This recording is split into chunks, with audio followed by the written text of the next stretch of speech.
Ano ba pinagsasabi mo? Uy, Captain! Napapalibutan na nila tayo! Hangal ka talaga. Huwag kang mataranta. Ito ang dahilan kaya nag-recruit tayo ng mga miyembro. May mga tauhan tayong mahigit 100 million ang bounty. Pero ang dami nila. Manood ka lang, hangal! Oy, Karibo! Gamitin pa ng galang ang Navy Scout na yan at gumawa ng daan sa pagtakas! Ang Navy Scout? Ikinalulungkot ko, pero mukhang nahuli nila ang isang scout na kasama natin. Kainis, masama to. Ha? Pakiulit mo nga yun. Ano sinabi mo sa akin, boss? Ang sabi ko, gamitin mong pananggalang ang Navy Scout!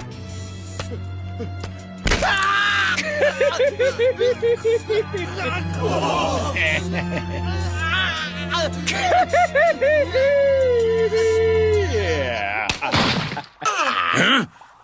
Anong ginagawa mo, Karibo? Kailangan natin siyang gamitin para makatakas tayo! Ganun ba? Pasensya na pero hindi ko pwedeng gawin ang bagay na yun, boss. Ano?